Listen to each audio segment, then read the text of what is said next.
Écoutez, merci d'être tous là. On va démarrer petit à petit en attendant encore que les derniers participants se joignent à nous d'ici 2 minutes.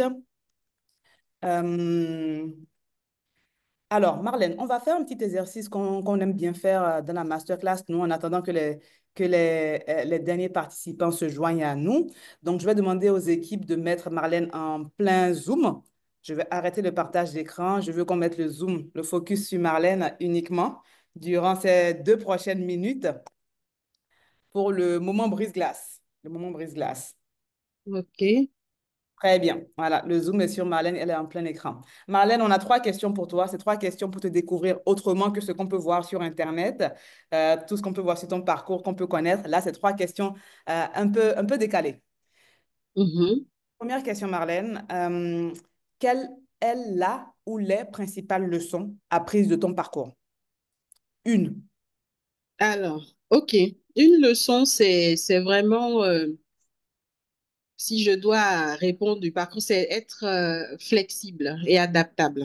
C'est-à-dire ne pas venir avec ses idées arrêtées et être flexible pour pouvoir embrasser les opportunités qui se présentent à nous. Donc, si on doit décrire mon parcours, c'est vraiment un parcours de quelqu'un qui est éclectique. C'est-à-dire, je me suis réinventée en fonction des opportunités qui se présentaient à moi. Voilà. Donc, c'est comme ça que je répondrais plutôt à cette question. Donc, Voilà. être, être, Flexible. être flexible, être agile, au fait, et se Oui. réinventer en fonction des opportunités. Mm. Très bien. Deuxième question pour toi. Si tu devais donner un conseil à la Marlène d'il y a 20 ans, ce serait quel conseil? Ah là là. C'est de ne pas partir à fond sur tout. On ne peut pas tout faire en même temps. Apprendre à se reposer, accepter qu'on ne peut pas gagner du premier coup.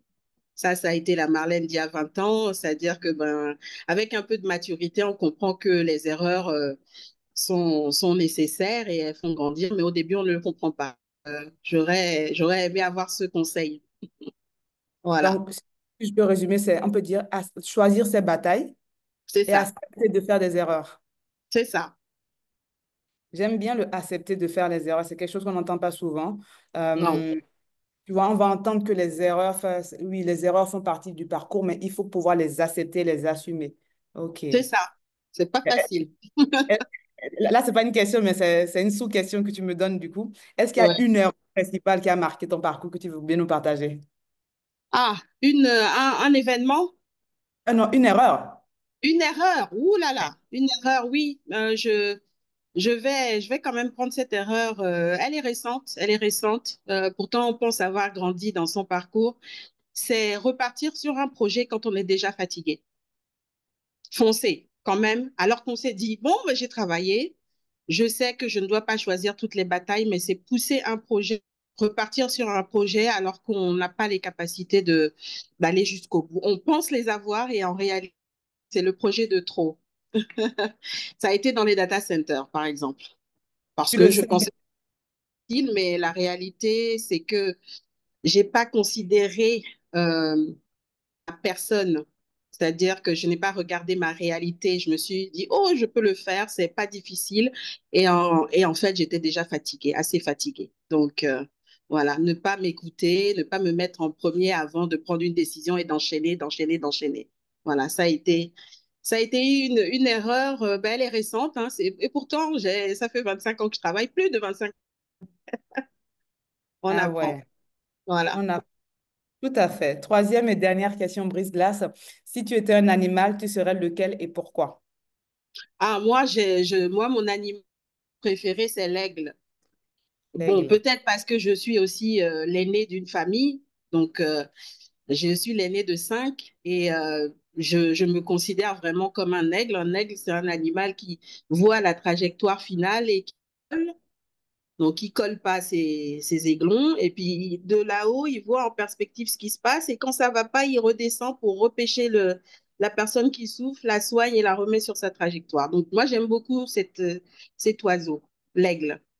Eagle. I love it. C'est intéressant cet exemple d'oiseau parce que tu vois, l'aigle a une overview, donc il voit, avant même de plonger, il voit C'est la ça. trajectoire finale, tu vois, depuis le C'est haut. ça. Est-ce que tu juges que du coup, par rapport à ton parcours, quand tu montes sur des projets, avant même de démarrer le projet, tu vois déjà là où tu veux faire aboutir la Absolument. chose? Absolument. C'est ce que c'est. En fait, je pense que c'est ma formation de base. Déjà, bon, chacun a une personnalité, il faut savoir la comprendre. On ne le comprend pas tout de suite, hein, c'est en faisant qu'on comprend qui on est, ce qu'on peut accepter. Mais je pense que ma formation de base a été d'être commerciale. Moi, je suis commerciale dans l'âme et je regarde toujours ce qui intéresse le client, qu'est-ce qu'il peut l'intéresser pour acheter, pourquoi il devrait travailler avec moi. Et donc, peut-être que cette vue en perspective, je l'utilise aussi pour tout, pour gérer les opérations. Très Voilà, bien. voilà. Parfait. Tu vois, c'était rapide et simple, hein, le brise-glace. Peut-être un Bah petit mot oui. bonus sur entourage. Est-ce que tu as un petit mot, un petit bonus pour nous? Un petit mot gentil. Ah ben, le bonus pour entourage, je remercie déjà toutes les personnes qui sont connectées, et surtout ceux qui sont les leftos. Mm. Entourage est la seule plateforme mouvement pendant plus de 25 ans. Je ne suis pas trop apparue. Évidemment, j'étais busy à travailler, mais Entourage a été la seule et première plateforme dans laquelle j'ai voulu participer. Merci à Raudat, parce que j'ai trouvé l'idée intéressante de maintenant démocratiser l'expertise.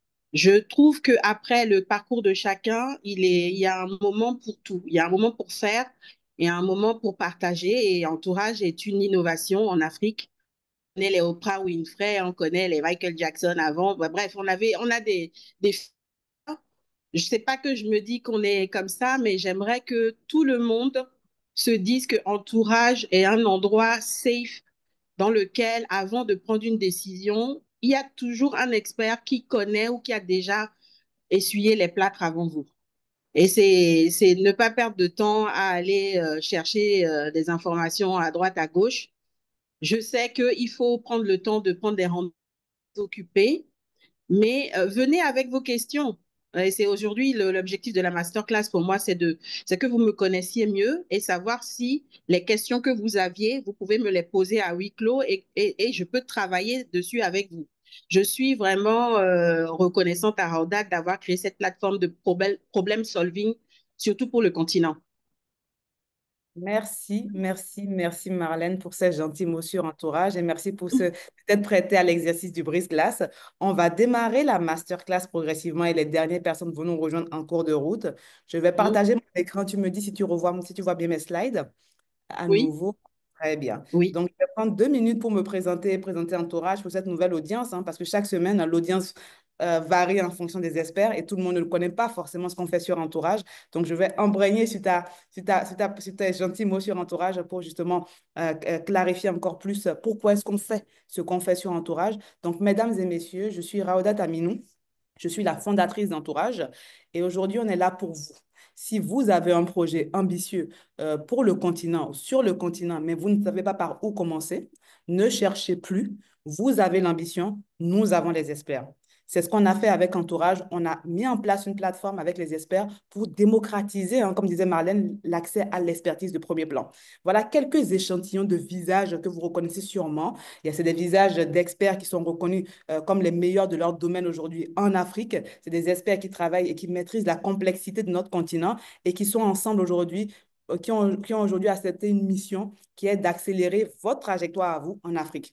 C'est des experts qui sont des devanciers, comme disait Marlène, ils ont forcément déjà essuyé les plâtres des problèmes que vous rencontrez, des obstacles que vous rencontrez, et ils sont prêts à vous partager les clés de leur succès ou à vous éviter à faire les mêmes erreurs que eux. C'est des experts qui sont des décideurs.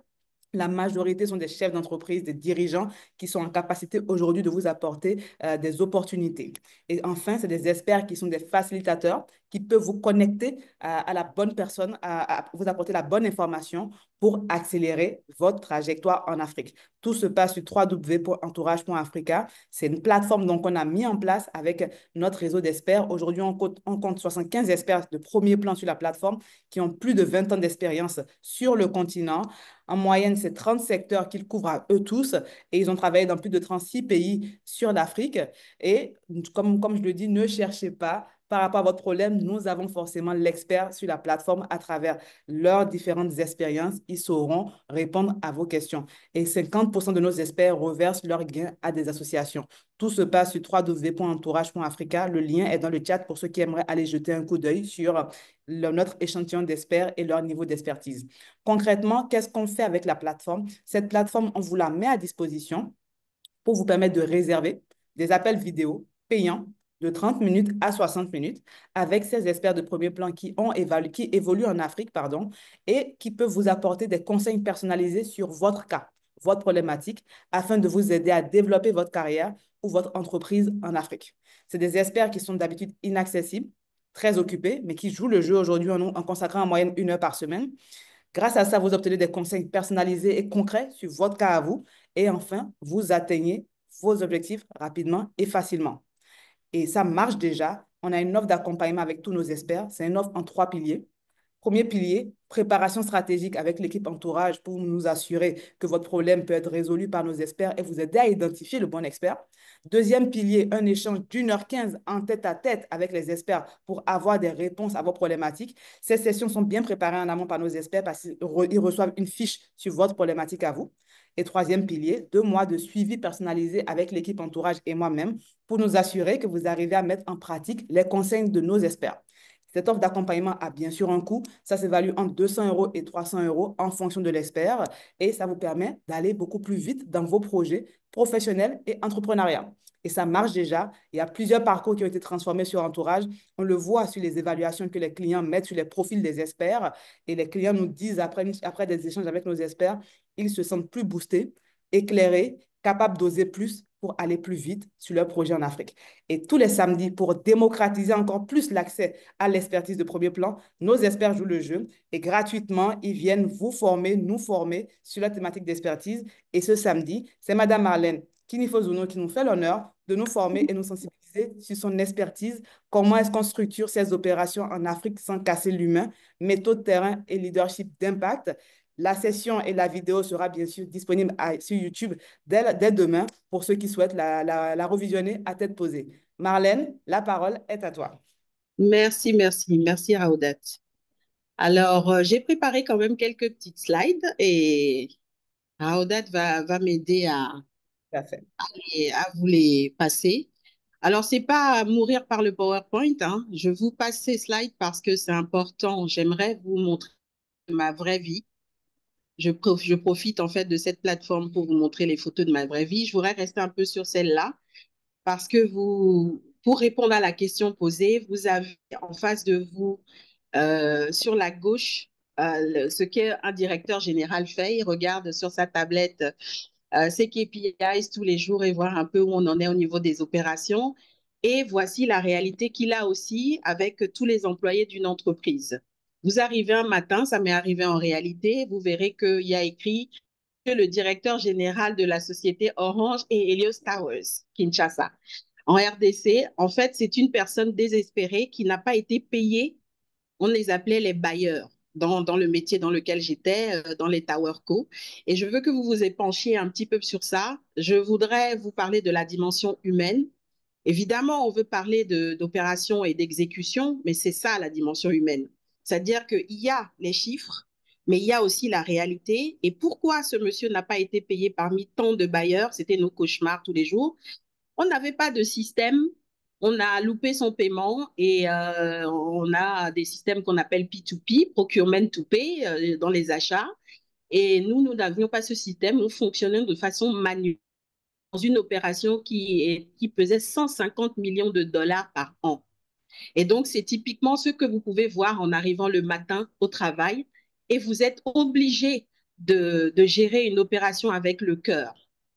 Il y a plusieurs équipes qui vous disent non, non, il ne faut pas avoir d'émotion quand vous gérez une entreprise. Mais voilà la réalité. C'est pas aussi pour que vous on pleure sur l'Afrique, hein, cette image. C'est juste pour vous montrer ce qui est la réalité de l'humain dans une opération. Voilà. Donc ensuite, je vous montre un agenda. On va passer sur l'introduction. Vous avez mon profil sur LinkedIn. Je vais pas du tout. L'objectif, c'est vraiment que nous, vous et moi, soyons connectés pour de vrai. Vous m'écrivez sur LinkedIn, il se peut que je ne vous réponde pas. Mais si vous m'écrivez parce que vous m'avez vu peut-être travailler avec Rauda, tout ça sera beaucoup mieux parce que je sais que vous avez pris votre vie au sérieux ou vous avez envie d'aller plus loin ou vous avez une question précise. Et c'est l'objectif. Je me mets aujourd'hui à présenter en français. J'ai dit à Rauda que ça, c'est mon challenge. Ça fait plus de 20 ans que je n'ai pas présenté en français. J'ai dû écrire en français. Je parle le franglais depuis plus de 20 ans. Et donc, j'ai toujours présenté en anglais. Donc, pour me présenter rapidement, j'ai deux enfants, un garçon de 21 ans, une fille de 18 ans. C'est vraiment la réalisation que je voudrais partager aujourd'hui parce que c'est eux ma tag team. C'est eux que j'ai embarqués pendant 12 ans dans mes pays et qui m'ont soutenu pendant toutes les tests, les pilotes que j'avais tous les jours. Donc, je tenais à leur rendre hommage. Et je fais aussi ce parallèle pour dire que j'ai joint un entourage, j'ai commencé un peu à parler au public parce que j'aimerais inspirer la jeunesse aussi, pour leur dire que les opérations, c'est pas mauvais, pour démystifier aussi le fait que l'Afrique a besoin d'aide et de sauvetage. Non, on a une autre façon jeunesse de voir les marchés. Je voudrais parler à plusieurs personnes, pas seulement au directeur des opérations. Donc voilà qui je suis. Mon parcours, comme je vous l'ai dit, c'est commercial au départ, moitié de ma carrière et je suis tombée dans la marmite des opérations. Je ne me suis plus jamais arrêtée depuis plus de 10-12 ans. Voilà. Ensuite, je vais aller sur l'objectif de cette masterclass. Je vous présente une opération type. Je vous donnerai en fait des cas concrets pour rendre vivante cette présentation. Je partagerai des paradoxes sur le continent africain et les Africains, les non-Africains qui ont envie de s'aventurer sur le continent. J'aimerais vraiment vous dire que oui, c'est pas l'Afrique qui pleure. Il y a des opportunités, mais c'est dur. Et il va falloir qu'on travaille ensemble cette difficulté et pour la transformer en opportunité. Il y a un fait qui est clair, c'est pas moi qui l'invente. Il y a un exode massif qui a eu de multinationales sur le continent. Il faut qu'on en parle. Mais c'est des opportunités aussi que j'aimerais présenter, les pièges à éviter, les piliers sur lesquels on doit construire cette Afrique qui arrive et des données macro qui ne sont pas de moi, qui disent un peu les réalités que j'ai vécues il y a longtemps et récemment, que j'aimerais partager avec vous. Quelques idées de modèles. Et avec ça, on va rendre encore plus vivant avec vos questions. Voilà. Donc, on va aller maintenant vers l'objectif de cette masterclass. Alors, si ceux qui se sont connectés sont des directeurs des opérations et des CEO, je suis désolée de vous décevoir. Je ne suis pas là pour vous donner des cours de leadership parce que de toute façon, pour moi, un leader doit connaître un petit peu quel est son type de personnalité et utiliser ça pour gérer son entité. D'accord? C'est pas un cours de leadership, un cours théorique. Vous avez plein de formations en ligne pour ça et cette plateforme est trop court, le temps est trop court pour que je fasse un cours académique. Donc, je tiens à le préciser. Je suis désolée de vous décevoir. Je ne vais pas non plus vous parler des checklists des opérations que nous connaissons. Nous avons aussi des jeunes. J'ai vu qu'il y avait des étudiants qui étaient en école de commerce, qui sont peut-être en train de se demander quel type ils aimeraient faire, dans quelle géographie aller. Et donc, l'objectif de cette masterclass, c'est ça, c'est de donner des clés à tout le monde et pas de les tuer avec des acronymes. Je les ai cités hein, pour que vous voyez, j'en parlerai un peu rapidement, les KPI, les Kanban, les Six Sigma, les PMI, enfin tous les surdiplômés que nous sommes sur le continent. C'est bien les diplômes, mais aujourd'hui, les temps ont changé. Il faut être efficace. Il faut pas seulement aligner les diplômes, il faut que les diplômes que nous alignons parlent avec la réalité du terrain. Donc ça, c'est mon message clé.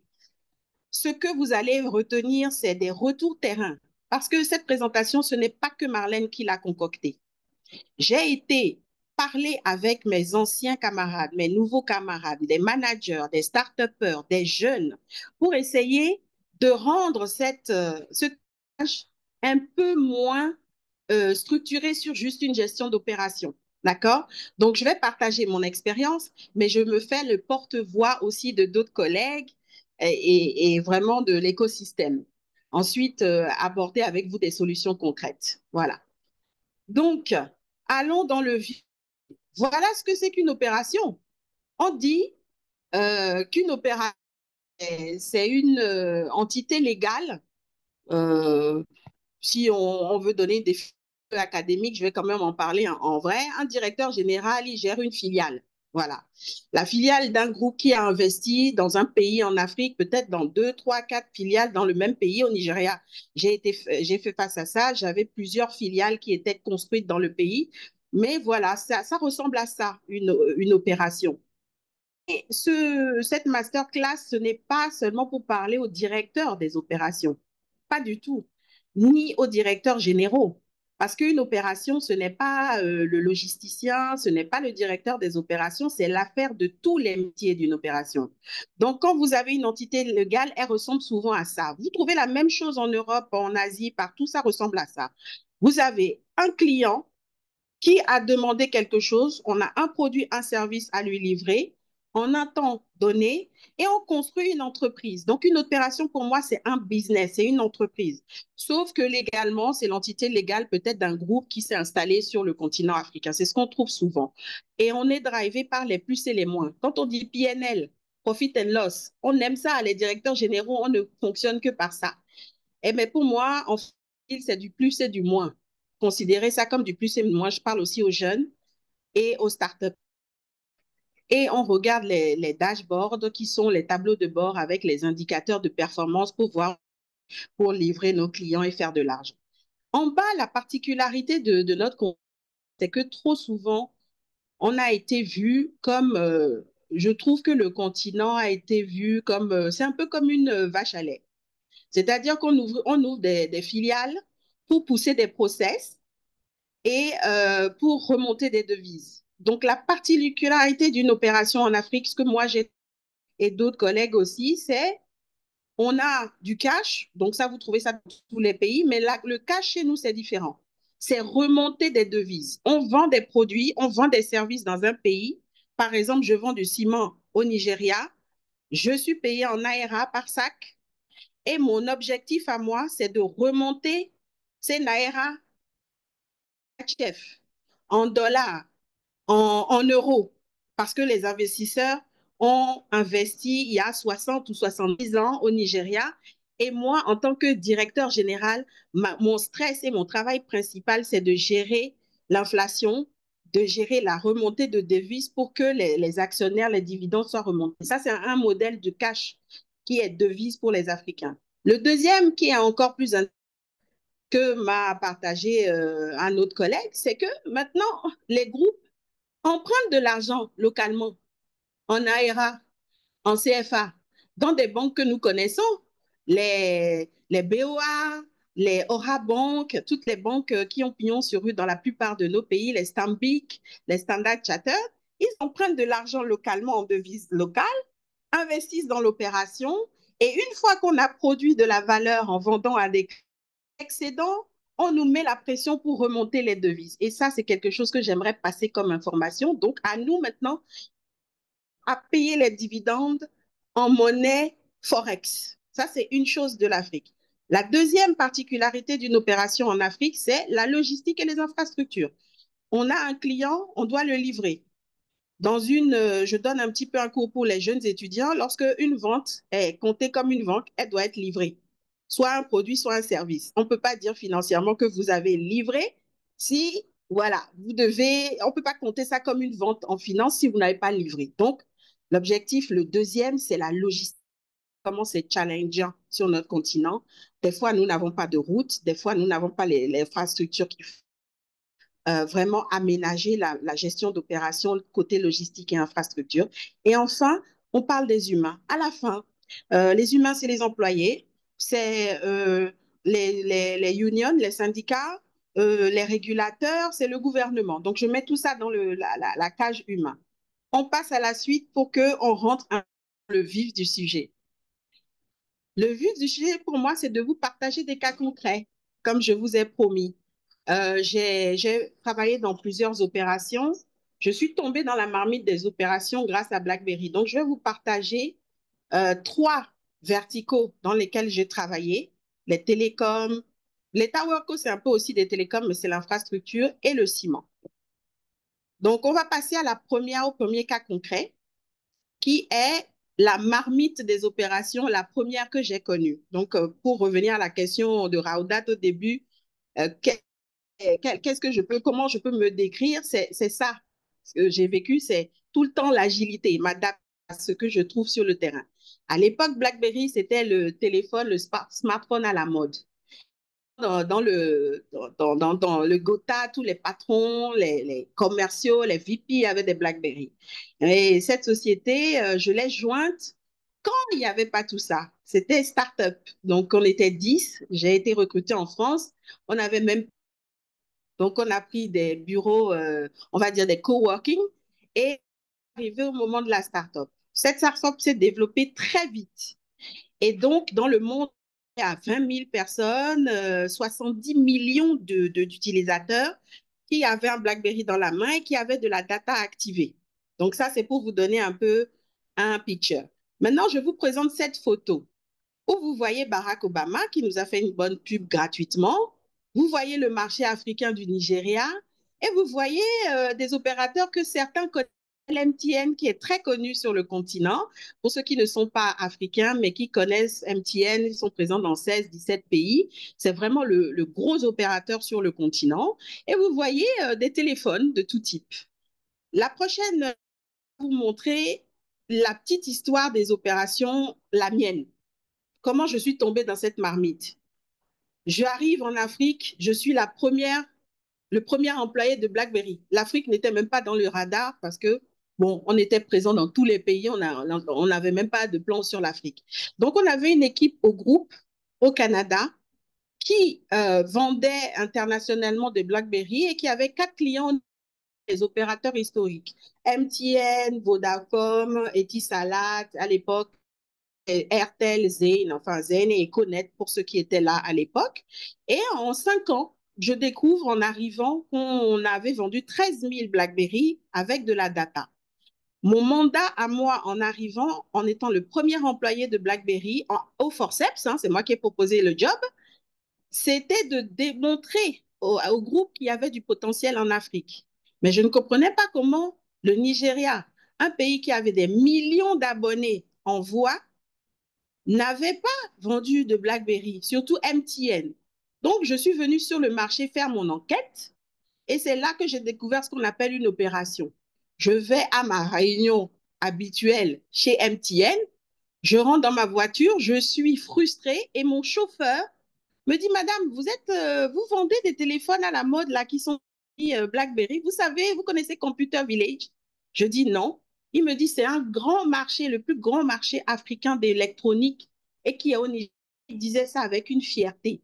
Vous savez que vos téléphones que vous avez, on a les derniers cris à Computer Village. Et je lui demande de m'y emmener. Il dit que là, avec comment vous êtes habillé, c'est pas possible. Vous êtes trop corporate. Donc, est-ce que je peux vous emmener demain? Je me suis habillée avec mon boubou. On est parti dans le marché et c'était pour vous donner son contexte. C'est là qu'on a découvert la réalité de BlackBerry. Je suis arrivée, j'ai trouvé une boutique BlackBerry entière. Je me suis fait passer pour une distributeur qui voudrait faire vendre des smartphones dans la zone francophone du Bénin. J'ai demandé à mon chauffeur d'être mon mari nigérian. Et j'ai dit non au vendeur, je ne veux pas un seul BlackBerry, 250 à 500 BlackBerry. Là, le vendeur est parti chercher le patron. C'est là que j'ai rencontré le monsieur que vous voyez à droite qui s'appelle Namdi, qui me dit, ah, j'attends que vous êtes intéressé par acheter une grosse quantité. Pour nous, c'est une très grosse quantité. Et je lui demande si les BlackBerry qu'il vendait, c'était des vrais BlackBerry ou est-ce que c'était des BlackBerry qui venaient de Chine. Il dit non, non, non. J'ai ceux de Chine, mais les BlackBerry que je vends, c'est des vrais BlackBerry qui viennent des États-Unis, du Canada. Mais ma particularité, c'est que c'est des secondes mains. Je les achète à Dubaï. C'est au Canada, ça vient du Canada avec les Indiens, la diaspora indienne qui sont les distributeurs de BlackBerry. Les Indiens utilisent ça en Inde, revendent ça au marché de Dera à Dubaï. Et moi, du Nigeria, je vais à Dubaï acheter les BlackBerry. Et j'ai des techniciens ici, madame, ne vous inquiétez pas, on répare quand ça ne va pas. Par contre, ici, on ne peut pas utiliser ça en data parce que les offres de data qui sont sur le marché sont des offres B2B, donc pour les entreprises. Donc là, je découvre que en fait, on perdait 3 fois du revenu. Le même device, BlackBerry l'avait vendu qu'une fois et qui avait plusieurs vies. Et aucun de nous au groupe n'était au courant. Et le monsieur, tenez-vous bien, avait prévu de vendre, d'ouvrir 36 boutiques la même année dans tout le Nigeria. Comment a-t-il fait cette boutique? Il a été sur notre site internet, il a pris les photos, il a brandé ça tout seul. Et il me dit, oui, je ne travaille pas avec BlackBerry, mais j'achète les BlackBerry, vous inquiétez pas. J'ai acheté ces devices, je suis partie au Canada, je me suis renseignée dans le groupe pour savoir quel autre pays avait un modèle similaire.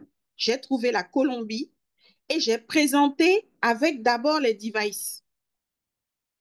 Le fondateur de BlackBerry était sidéré parce qu'il n'était même pas au courant que cela se passait au Nigeria, qu'il y avait un marché au Nigeria. Ce monsieur a vendu 50 000 BlackBerry en un an, pendant que les 4 opérateurs ont vendu 13 000 en 5 ans. Et voilà comment l'histoire se termine. Je vais abréger. Nous avons travaillé avec le Grey Market, comme on dit. On a changé notre business model. Et nous nous sommes retrouvés à vendre en un an 1,5 million de BlackBerry connectés à la data. Ça veut dire que on a travaillé avec lui, on lui a fourni des BlackBerry un peu moins chers, donc on a créé, peut-être vous avez connu le Curve au coût économique du Nigeria. On a distribué énormément de Curve et on a recruté des gens et c'est comme ça que le BlackBerry a commencé en Afrique. On a commencé à vendre des millions de devices, pas seulement au Nigeria, jusqu'au Cameroun, et je pense que vous connaissez l'histoire de BlackBerry. Pour la petite histoire, je passe un peu de temps dessus pour vous dire que voici ce qu'on appelle une opération. Un business qui est monté au client. Ce business s'est transformé en 250 millions de dollars alors que nous n'étions même pas au courant qu'on avait un potentiel pareil. Pendant que tout le groupe BlackBerry était en train de chuter dans le monde, le Nigeria et les autres pays d'Afrique fait du chiffre pendant que BlackBerry, comme vous connaissez l'histoire de BlackBerry, ils ont même fait un film, était en train de mourir. Donc, faire confiance à l'Afrique, c'est d'abord faire du pool. J'appelle ça du pool. Allez trouver qui est le client et monter votre opération en fonction du client, pas le contraire. Donc voilà, on va passer au deuxième cas, parce que bon, BlackBerry, c'est ma petite passion. Alors là, c'est le ciment, les agrégats, le béton. C'est un peu moins drôle. C'était en 2016.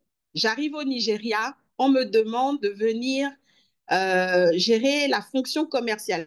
Vous venez de l'organigramme. Moi, j'étais fonction commerciale. Donc, pour moi, il y avait 3 organisations au Nigeria, 3 entités légales. Et donc, on me dit, Madame, vous allez gérer la fusion-acquisition de 3 opérations. On a 3 MD, on a 3 directeurs commerciaux. En fait, on avait tout en 3. Donc, moi, mon travail, c'était de migrer tout le monde, créer une entité qui fonctionne, réduire les équipes et digitaliser les ventes. Voilà. Et donc, c'est ce qu'on a fait. J'arrive, je pensais que j'allais faire ça. Pour avancer un peu sur mes expériences, je devais donc vendre du ciment par le cloud parce qu'il fallait que je monte une application. C'est sur le terrain qu'on a découvert que, en allant dans le sud, j'ai demandé à le meilleur vendeur de m'amener sur le terrain. Je découvre, il me fait des dépôts. Moi, j'étais habillée en chaussures de sécurité, jeans, voilà, à l'ancienne, quoi, avec le gilet fluorescent. Et lui, il était en costume, cravate, tout propre sur lui. Je me dis, mais il vend du ciment ou je comprends pas, on va pas sur des sites?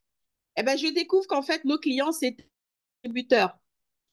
Et je vais à l'Est, je pars avec un autre vendeur de l'Est. Lui, il me montre les églises, il me montre les stades qu'ils ont construits avec le ciment et à la fin, il me montre un gros distributeur avec les camions. Je dis, mais alors, qu'est-ce qui se passe? Et en fait, on découvre, en allant sur le terrain, je parle encore du pool, que nos clients, ce n'est pas les sites, ce n'est pas les sites de construction, c'était des distributeurs et en fait, de l'usine au client final, il y avait plusieurs intermédiaires où on perdait nos marges. Du coup, comment digitaliser si on n'a pas assez de camions pour livrer, pour faire les ventes? On a eu l'équation des camions et finalement, de devenir commercial CCO, je suis devenue tout. Ça veut dire opération, finance, RH. On a dû monter toute une architecture. Je n'étais pas toute seule, mais ça a été de casquette. pour revenir encore à Raudat, ce que je vous ai dit, j'ai dû adapter ma copie quand la musique a changé pour maintenant monter une opération avec une équipe complètement différente et digitaliser en montant SAP sur 2 ans, de l'usine jusqu'au client final, revoir la distribution, réduire les intermédiaires et vraiment faire des ventes. C'était une opération de 300 millions d'euros. On a vécu l'enfer. Ça a été dur. On a reçu des menaces de mort. On a eu on a eu nos bureaux qui ont été brûlés. On a mis des GPS sur les camions en temps réel qu'on voyait sur nos téléphones. On a démantelé des gangs. Mais alors, avant de faire ça, je peux vous dire qu'il a fallu aller sur le comprendre comment les gens achetaient le ciment et comment nous vendions mal pendant que Dangote, lui, avait, lui, son camion. Il allait partout directement sur les sites. Donc, voilà une autre question. Je termine la troisième, et je pense que c'est le plus important de cette présentation, c'est vraiment les cas concrets que j'aimerais que vous preniez. C'est les Tower Co. C'est là où, pour moi, le pire est arrivé. Franchement, les Tower Co, ça a été incroyable. Je vous montre cette image, pourquoi. En 2020, je suis arrivée en RDC. Voici ce que je trouve. Cette image, je l'ai présentée au board, je l'ai présentée aux investisseurs et je l'ai présentée au groupe, au senior leader du groupe. Lorsque j'ai fait mon rapport d'étonnement, je suis restée 2 mois sur site et je leur ai dit voilà ce que j'ai trouvé. C'est comme ça que je résume votre opération. Ils ont rigolé parce qu'ils attendaient des dashboards, des choses comme ça. J'ai dit non, moi, ma méthode, elle est différente. Moi, j'étais sur le terrain, j'ai parlé du chauffeur à l'assistante, à la réceptionniste, au distributeur, au MP, enfin toutes les personnes de la chaîne. Voilà ce que je trouve dans votre entreprise. Donc, si vous voulez, après être listé en bourse, vous m'avez recruté pour venir réorganiser la RDC qui représente 50% de votre entreprise. Voici ce que j'ai trouvé. J'ai trouvé en haut, c'est vous. Vous êtes basé à Londres et à Dubaï. Vous avez un horizon positif avec un système qu'on appelle l'IN. Donc, c'est encore un terme barbare des opérations, mais qui est fantastique quand on l'utilise bien. Tout va bien, il n'y a pas de problème, il y a des routes. Vous voyez la trajectoire du vélo et vous avez l'arc-en-ciel et le drapeau énorme en haut. En bas, c'est ce que moi j'ai trouvé. La RDC, des équipes qui souffrent. Chaque acteur du business vit une tension entre ambition, exécution et survie. Pourquoi elle souffre? Question, c'est que pourquoi vos consultants qui viennent d'Agreco, que vous avez recrutés pour venir monter le modèle Six Sigma qui est fantastique, parlent en anglais et que les gens en RDC parlent en français. Ils ne comprennent pas les ordres qu'on leur donne. Déjà, c'est le premier truc. Ils ont dit, ah oui, ah ben, vous n'allez pas nous raconter plus. J'ai dit d'abord, le premier problème, ils ne se comprennent pas. Alors, la méthode est très bonne, mais elle sera très bonne si vous la montez en fonction de la réalité. Donc, ils ont recruté 2, 3 ingénieurs qui ne sont pas de la RDC. J'applaudis ces ingénieurs-là parce que c'est eux qui m'ont appris. Je cite le nom de Thierry, Aimé, toutes les personnes qui sont dans ce call, qui m'ont appris comment fonctionnait leur opération, qui sont de la Côte d'Ivoire, qui sont de plusieurs autres pays, à Math. Toutes ces personnes-là qui m'ont appris ce que c'est que les Tower Co. Et ces personnes déjà devaient s'adapter à la RDC. Elles parlaient évidemment français, anglais, mais elles sont devenues, au lieu d'ingénieurs, traducteurs des gens du groupe. Me rajouter en tant que bilingue à l'opération. Voilà ce que c'est que des opérations quand on n'écoute pas le pays. Le pays, c'est qu'il n'y a pas de route. La réalité du pays, c'est qu'il n'y a pas d'électricité. Mais vous voulez planter un modèle copier-coller qui ne fonctionne pas, mais vous attendez des résultats premium en un temps très court. Donc, je passe à la prochaine slide pour vous montrer en illustration ce à quoi ressemblait la réalité de la RDC. Vous savez, avec ces indicateurs. Depuis 1923, juste 2 à 3% de l'électricité fonctionne en RDC. Vous avez donc obligation d'utiliser du gasoil dans les générateurs pour faire fonctionner l'électricité. Comment est-ce que vous pouvez faire fonctionner des pylônes si vous n'avez pas d'électricité? Donc, votre dossier d'investissement, il fallait le monter autrement, au lieu de pousser les équipes. On continue. Après cette slide, je vais vous montrer l'aberration du système. Le vécu de la RDC, rapidement, c'est quand la méthode Six Sigma à tout prix déraille. on vient, on pousse un modèle. Je vous ai dit que le premier problème, c'était la barrière de la langue. Ensuite, nos clients, telco, ils étaient très contents. On leur donnait les SLA, comme on dit, les résultats. Ils étaient contents d'avoir la satisfaction client presque à 100%, les coupures et tout. Mais derrière, on avait la réalité. On mettait la pression à nos équipes. On avait des sites avec des générateurs. On avait des solaires qui ne fonctionnaient pas parce qu'on a installé du solaire sur des zones où il pleut. Voilà, qui ont été installés par des ingénieurs qui venaient de l'Afrique du Sud qui ne connaissaient pas la RDC. Je passe. Les effets collatéraux ont été des burn-out des équipes, des décisions absurdes. Le modèle humain a été cassé. Et en fait, je voudrais que vous reteniez de cette expérience que les KPIs ne doivent pas devenir une prison pour les employés, mais une boussole pour essayer de réadapter le modèle. Donc, essayez de co-créer. Nous, on a monté des opérations dans plusieurs pays avec WhatsApp. Est-ce que vous êtes obligé d'utiliser des usines à gaz pour pouvoir dire que, ah, en Afrique, on n'a pas de talent? On a énormément de talent, sauf que l'approche du terrain n'est pas la même. Nos réalités ne sont pas les mêmes. Si Sigma fonctionne jusqu'à un certain niveau, mais pas sur les réalités du terrain. Ça a fonctionné au Japon, c'est dans leur DNA, ils ont de l'électricité, ils ont des routes, mais ça ne fonctionne pas en RDC. Ou bien ça fonctionne jusqu'à un certain niveau, mais à un moment, il faut réadapter sa copie. Voilà le message que je voudrais passer par cette slide. Maintenant que je progresse dans la présentation, je vous montre des petites photos de ma réalité. Donc, vous pouvez être en réunion et vous avez vos techniciens qui vous envoient la réalité du terrain. Maman, on n'a pas pu livrer. Vous passez à la prochaine photo, diapo, vous allez voir que le paradoxe est là. On a des livraisons de générateurs sur des radeaux. On a des techniciens qui montent dans les tours pour réparer des sites. On a des livraisons de fuel avec des bidons, avec des jeunes sur la terre. C'est la réalité, ça. On a des routes qui ne sont pas des routes. Je ne veux incriminer personne, mais quand la réalité du terrain, je vous donne des datas, 67% des problèmes opérationnels refont surface. Ce n'est pas en Afrique, c'est une source de Harvard Business School. Donc, que vous fassiez vos modèles ou pas, l'unité globale dit que les opérations, il y a des problèmes. 60 opérations échouent. Ça, c'est l'AFD qui le dit, ce n'est pas Marlène. Mais le fait que le continent africain est très peu industrialisé, pour moi, est une opportunité à saisir. Occulter les emplois informels, c'est de se voiler la face. 80% d'emplois sont informels. Ça, c'est le World Economic Forum qui l'a dit en 2024. Ce n'est pas Marlène. Donc, c'est pour moi une opportunité. Donc, retenez que la pression du court terme ne fonctionne pas sur le continent.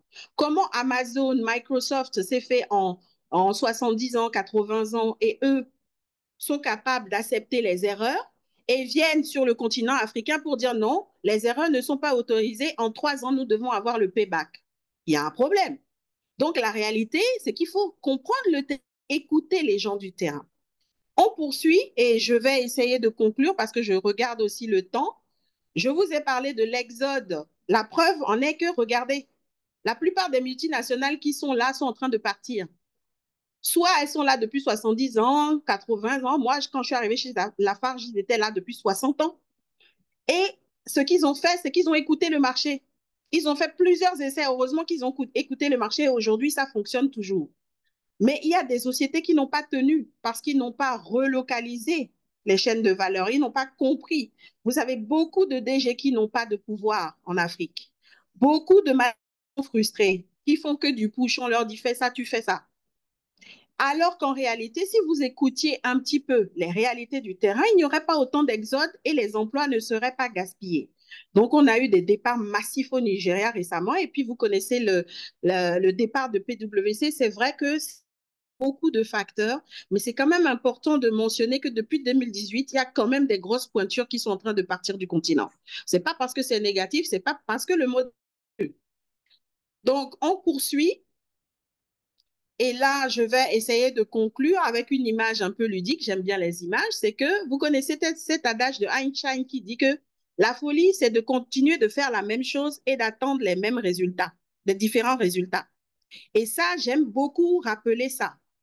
La méthode vache à lait push pour obtenir du payback en 2, 3 ans sur des projets à court terme sur un marché qui demande du long terme et qui n'a pas exactement les mêmes infrastructures qu'ailleurs, c'est investir sans investir. C'est faire semblant d'investir.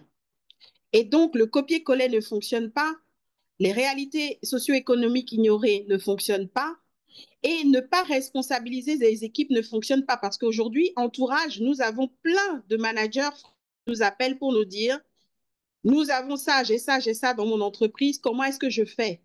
Ils n'ont pas de pouvoir parce que les employés souffrent d'un défi pour prendre des décisions parce qu'on arrive avec des modèles tout faits, on recrute des personnes de la diaspora et on leur dit de faire ce qu'on leur dit. C'est-à-dire, vous devez faire comme ça parce qu'on doit rembourser, on doit remonter les dividendes. C'est ça la réalité du continent. Mais moi, je vois le futur sur la prochaine slide en disant qu'il y a du potentiel. Je parle ici aux jeunes, je parle ici aux peurs, je parle ici aux PME. Ce sont eux qui vont devoir construire le continent africain différent. Aujourd'hui, nous pouvons le faire. Les marchés ont changé. Il y a maintenant l'IA, il y a plusieurs outils light qu'on peut utiliser, mais sans âme, aucune structure ne tient. Alors, les reptiliens qui disent oui, bon, les KPIs, non, non, non. Pour moi, un leadership doit être situationnel. On ne peut pas être tout le temps rectilien. De temps en temps, il faut des résultats, mais il ne faut pas oublier, il faut capitaliser sur l'IA. Il faut une culture d'apprentissage et de soutien, donc de problem solving. Quand quelqu'un n'y arrive pas, une opération, c'est une course de relais. Vous savez que le relais, moi j'aime l'aigle, vous connaissez la fin. Vous devez faire en sorte que chaque sprinter prenne position pour récupérer le bâton. Donc, une fois que vous avez compris le client, vous devez travailler en interdépendance entre les fonctions juridiques, légales, pour que l'opération fonctionne. Ce n'est pas le seul directeur des opérations ou supply chain qui doit tenir une opération. Ensuite, je progresse sur les slides, j'avance sur presque la fin et je vais place aux questions. C'est le futur de l'Afrique qui est positif pour moi. Après, vous avez le modèle qui marche, c'est toujours le modèle pull-push, c'est-à-dire qui est mon client et je monte mon entreprise. Et une opération, c'est un business. Ce n'est pas le directeur des opérations, ce n'est pas le directeur logistique, ce n'est pas le directeur général. Tout le monde est en opération. Qu'on soit HR, qu'on soit HSE, sécurité, on est dans les opérations. Sur le continent, retenez ces datas qui ne sont pas de moi, qui sont du terrain. La démographie africaine en 2050 va représenter 50% du monde. Alors, si on occulte l'humain, c'est qu'on le fait exprès. On est en train de signer son arrêt de mort. Et ils auront moins de 25 ans. C'est 50% de jeunes. Donc, qu'allons-nous faire de ces jeunes? Juste dire qu'on a de la démographie sans les former et dire qu'ils ont de talent. On a des talents en Afrique.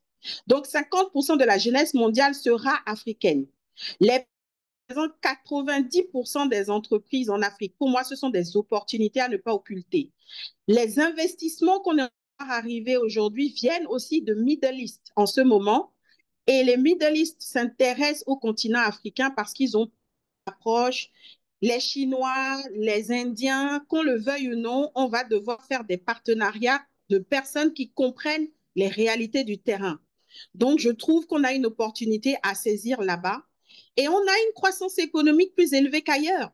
Aujourd'hui, tous les autres pays, on voit Donald Trump qui est en train de se promener. Aujourd'hui, ceux qui ont inventé le lobbying et corruption, comme on dit, aujourd'hui sont en train de signer des deals left and right avec des Syriens, avec des gens qui avant n'étaient pas compliant. Donc, alors, pourquoi l'Afrique ne peut pas aussi capitaliser là-dessus? Les gouvernements savent ce qu'ils ont à faire. Ils doivent relever le défi de l'énergie, qui doit devenir des PME qui vont créer des entreprises dans les énergies renouvelables, les défis des infrastructures. Donc, pour moi, on a du potentiel avec le capital humain d'avoir des salariés, de monter des entreprises et d'augmenter notre contribution industrielle dans le monde. Ça, j'utilise les data globales pour donner espoir à qui n'est pas africain, que ce continent, c'est là où les choses vont se jouer. On continue. Et voilà. l'écosystème de demain, c'est ça, c'est la jeunesse, c'est l'agilité, la technologie pour les jeunes qui sont en école de commerce, en école d'ingénieur, en technicien, tout ça. Si vous vous posez des questions, vous avez, j'espère, les outils maintenant pour décider. Tout poste est intéressant à vous adapter et de vouloir être curieux pour prendre ces postes-là. Donc, j'appelle les start-upers à regarder les vrais problèmes des entreprises. Ce n'est pas j'ai une super idée, je veux créer une start-up. C'est regarder s'il y a des vrais problèmes, s'il y a des gens autour de ces problèmes qui sont prêts à payer et monter vos start-up. Utilisez la tech pour ne pas avoir des opérations lourdes avec des capex impossibles. Et on financera. On trouvera les opérateurs pour financer parce que c'est ça qui va être le nerf de la guerre. Les PME, vous savez ce que vous avez à faire. Les départs des multinationales doivent vous inspirer. Ensuite, les banques pour prêter de l'argent à des multinationales qui remontent les capitaux en devises, prêter de l'argent à des PME pour qu'elles puissent créer de la valeur localement et qu'on puisse avoir des emplois. C'est ça le message que j'aimerais passer. Pour les multinationales, celles qui sont encore là, vous avez appris la leçon, vos modèles copier-coller ne fonctionnent pas. Essayez d'aller parler avec les start-upers, faites des partenariats innovants. Excusez-moi, les ressources humaines, arrêtez de sous-estimer ce métier. 50% de la population va devenir africaine. Les ressources humaines doivent monter en gamme dans les entreprises. Ça doit devenir HR as a service. Vous devez être bon pour recruter les gens, pour les former, pour les aider à monter en compétences. On en a marre aussi des CSR, RSE pour nous sauver. Venez nous faire du CSR qui crée de l'emploi. Lafarge est en train de monter des conductrices de camions, des métiers pour des femmes au Nigeria. En RDC, un de mes collègues est en train de financer des études pour des handicapés pour qu'ils deviennent des techniciens, des codeurs chez Vodacom. Il y a des initiatives qui sont en train de se passer, desquelles on doit s'inspirer pour innover dans nos opérations sur le continent. Et l'IA doit nous aider à créer des solutions, pas digitaliser à tout prix pour digitaliser, pour faire bien. Non. Regardez les problèmes des multinationales, créer des entreprises avec les start-upers, donnez-leur du travail. Et les gouvernements, ben, à vous de créer un système. On ne va pas vous attendre, on n'attendra pas les gouvernements pour commencer. C'est mon message ici. Vous devez industrialiser, vous devez faire des routes, vous devez nous créer un écosystème comme ailleurs afin qu'on soit compétitif sur le marché parce qu'avec les populations qui arrivent, il va bien falloir qu'on arrête de nager pour aller en Occident et créer notre valeur localement. La compétitivité de la jeunesse est essentielle parce que plus elle grossit, plus ça devient le problème des gouvernements si on ne sait pas quoi en faire. Et les PPP avec plusieurs pays. On a les Émirats, on a regardé le Maroc et le déjà commencé. Suivons. Ensuite, je termine, j'espère, c'est la dernière slide à peu près pour résumer un peu ce que je dis. Bon, besoin de sauveur. On peut passer sur cette slide. Ça résume un peu ce que j'ai dit. Voilà, on a tous l'ambition de la profitabilité, que ce soit CEO, manager, jeune qui est à l'école, qui se pose des questions. Nous devons retenir trois choses de cette présentation. C'est être flexible, utiliser les KPI de façon humaine et réaliste par rapport aux réalités du terrain et être dans la résilience de nature de toute façon parce qu'on n'a pas les mêmes outils que les autres. Donc, on doit utiliser cette résilience à bon escient pour créer des entreprises pérennes, pas des grosses entreprises. Tout type d'entreprise fonctionnera parce qu'on doit créer des emplois. Et je termine avec mon ami que nous connaissons toute notre papa Aladji, qui dit, donc la dernière slide, c'est celle-ci, l'Afrique n'est pas un marché, c'est un continent. Je rajouterai de 54 pays. Donc, un continent de partenariat. Au moins, lui, il a essayé, il a créé une multinationale, un conglomérat, qu'on aime ou qu'on n'aime pas, il a essayé. Est-ce que nous pouvons avoir plus de Dangote? Est-ce que nous pouvons avoir plus de petites et moyennes entreprises? C'est un peu la conclusion de ma présentation que vous avez entendu très passionnée. Et aussi pour passer des messages pour dire qu'il faut arrêter de voir le continent africain comme une vache à lait. Je dis encore, vous voulez des services premium en un temps record. Des fois, il ne faut pas rêver. J'ai cité Amazon, j'ai cité Microsoft. Ils ne se sont pas faits en un jour. la place pour tout le monde sur le continent, mais il y a des réalités à intégrer dans nos dossiers d'investissement. Quand on va lever des fonds, on ne veut plus avoir des générateurs utilisés 4 fois dans des marchés qui ne fonctionnent pas et qu'on passe notre temps à réparer parce qu'on dit que le capital humain est pas cher et de toute façon, il n'y a pas de travail, donc on va remplacer les gens. Ça, c'est une réalité que nous, les DG, on a entendu beaucoup sur le continent entendre et c'est une réalité que j'aimerais dénoncer en disant que non, il ne faut plus que ça fonctionne comme ça. On ne veut plus des camions vieux de 30, 40 ans qui ne fonctionnent pas pour aller livrer du ciment. On veut aussi des investissements avec des camions qui fonctionnent, qui ne sont pas trop sophistiqués sur le terrain africain. On veut des outils logistiques qui fonctionnent. Bref, à nous de créer ça et de demander, lorsqu'on travaille dans ces entreprises aussi, d'avoir le courage de dire, voici notre réalité, ce que vous nous proposez ne fonctionne pas. Dire ça au board, ça peut vous faire perdre votre emploi. Moi, j'ai eu plein de difficultés, mais j'ai quand même dit ce que je pensais. Voilà. Merci beaucoup pour votre attention et j'espère avoir fait le grand oral correctement. Alors là, tu as fait plus que le grand oral. Là, est-ce que tu vois les réactions là? Est-ce que tu Oh vois là les là, je vois des bravos, des cœurs. Merci beaucoup pour réactions? l'encouragement. Merci à Entourage pour, euh, pour cette plateforme. Non, Donc, parce que je... j'espère que maintenant, les gens qui se posent des questions peuvent venir sur Entourage. On s'arrangera pour que si vous avez maintenant des questions spécifiques, prenons le temps de travailler ensemble pour que, au lieu d'aller faire des MBA à 30 000 $ qui ne vont pas cadrer. Non, c'est vrai, les gens ont du mal à se On dire, précise, Marlène, hein, que toi et moi, on oui, a fait un MBA. Hein. oui, On parle pas sans savoir de quoi oui, on mais parle. c'est le monde d'avant. C'est le monde d'avant. Aujourd'hui, si quelqu'un se pose la question de faire un MBA, s'il vous plaît, appelez-nous sur Entourage avant pour savoir si c'est maintenant qu'il faut le faire ou c'est plus tard, ça vous coûtera moins cher. Tout à fait. En tout Voilà. cas, merci Marlène pour cette keynote. Je pense que tu as vu les différentes réactions des Oui, participants. Continuez à envoyer des réactions. Vous avez le Q&A qui est ouvert pour ceux qui ont des questions. Donc, il y a le Q&A qui est ouvert pour que vous puissiez poser vos questions en live. Marlène va en prendre deux, trois tout à l'heure pour les commenter. Mais on va d'abord commencer avec les questions qu'on a d'accord. recueillis. Les participants se sont inscrits. Donc, c'était super intéressant. Moi, j'aimerais bien déjà une question à mon niveau. C'est pas une question, c'est plus une... je veux bien que tu réinsistes sur ces modèles-là parce que c'est vrai que nous, dans les NBA, on nous a beaucoup bassiné avec les modèles push versus pull. Vraiment réexpliquer de manière concrète un modèle push versus pull. En prenant l'exemple de BlackBerry, qui est vraiment un modèle pull versus, je crois que dans ton exemple, là, le modèle push, ça va être Power Co. le Tower Mm, Co. Voilà. le Tower Co. Non, mais c'est simple, c'est juste baser toute l'entreprise autour du client final. Qui est mon client?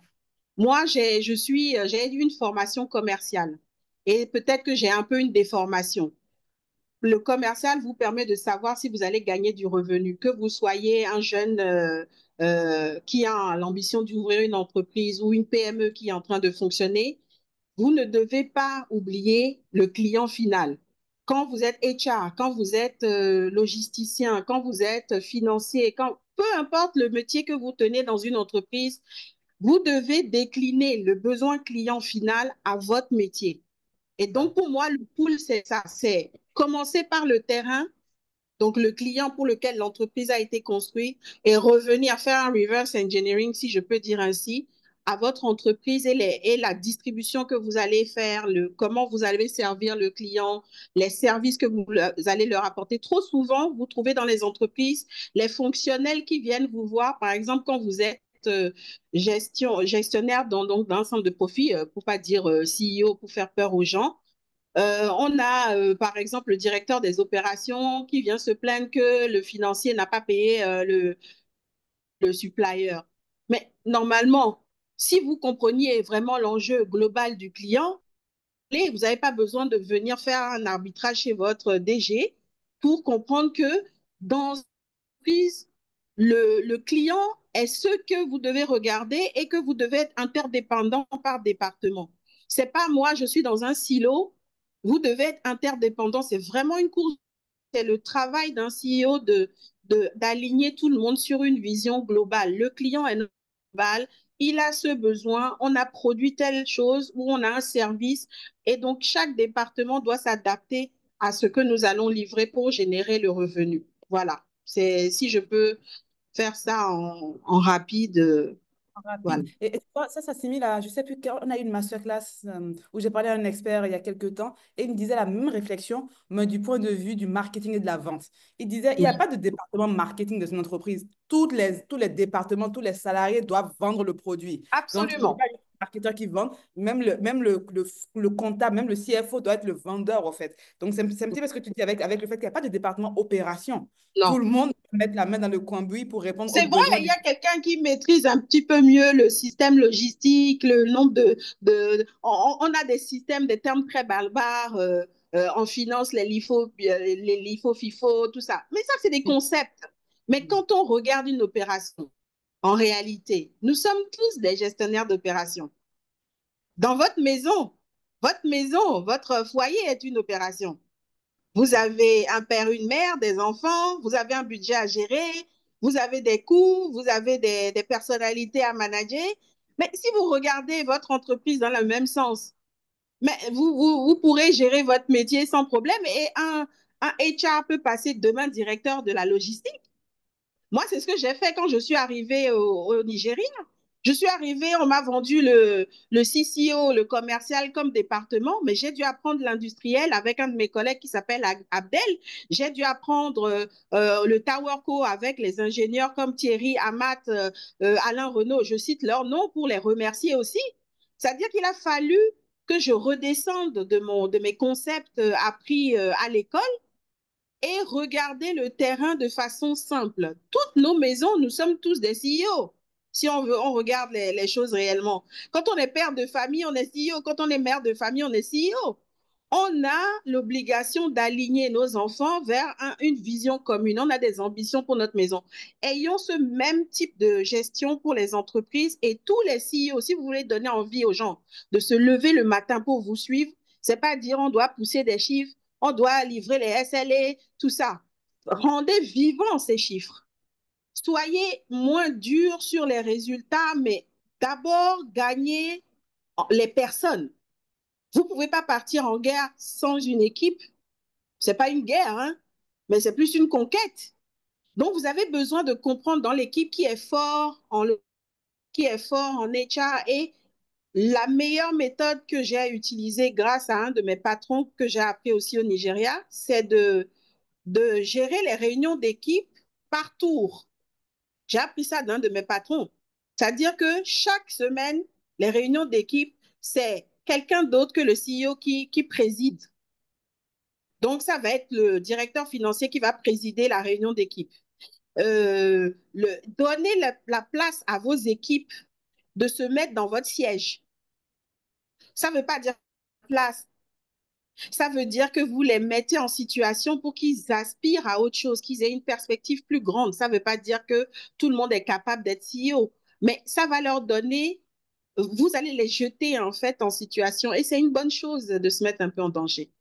Tu vois, ça me donne, cette dernière phrase-là, quand tu dis donner la place à vos équipes de se projeter dans des situations, ça me permet de faire le lien avec la première question que tu as dans le chat, tu vois, que tu as qu'on a recueilli à l'avance, un peu le rôle de Flying Doctor. Parce que tu vois, tu dis donner la place à vos équipes de se projeter. Mais on est dans un environnement, déjà, il y a beaucoup ce truc de droit d'aînesse, où les gens ne s'expriment pas comme ils veulent s'exprimer réellement, où, comme tu as dit, beaucoup de CEO, beaucoup de DG, surtout les DG de multinationales, ils ne sont pas là pour aller se battre contre le board. Ils tiennent tellement à leur boulot qu'ils ne vont pas forcément challenger des choses. Donc, est-ce que toi, ton approche, qui est beaucoup plus, allez, je vais au front, je vais au combat, je vais aller porter la voix, ma voix, la voix du terrain auprès des boards. Est-ce que c'est pas facilité par ton approche de Flying Doctors? Déjà, d'ailleurs, est-ce que tu peux expliquer c'est quoi un Flying Doctors? Qui fait que du coup, toi, dans tous les cas, tu sais que dans 3 à 4 ans, passe à une autre boîte. Donc,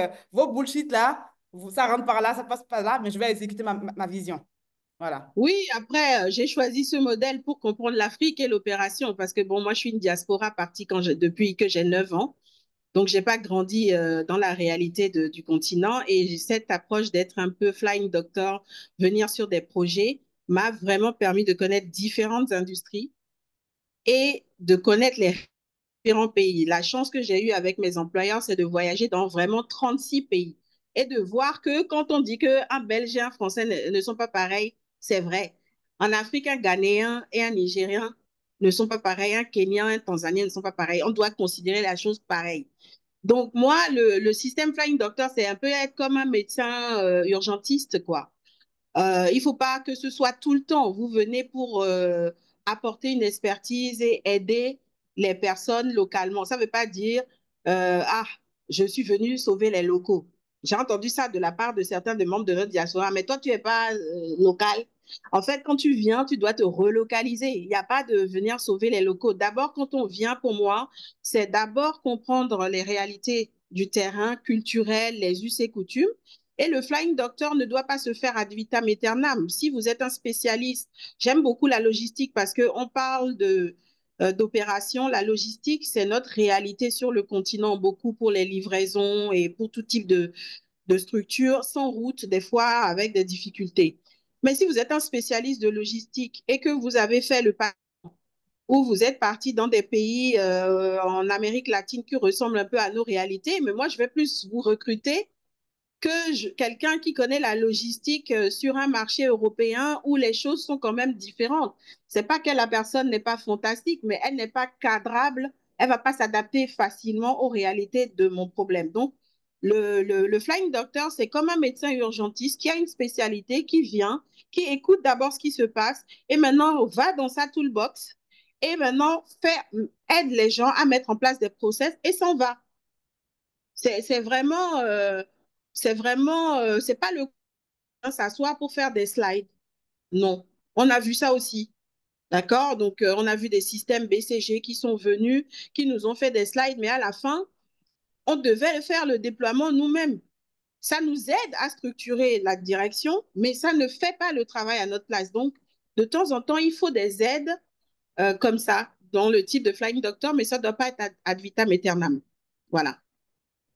D'accord. Mais du coup, avec toute ton expérience de DG dans différents secteurs, différentes industries, différentes tailles d'équipes, il y a une question qui revient souvent, c'est lié à la gestion des équipes multiculturelles et même, oui, la gestion même de l'humain, parce que tu as beaucoup insisté avec sans casser l'humain.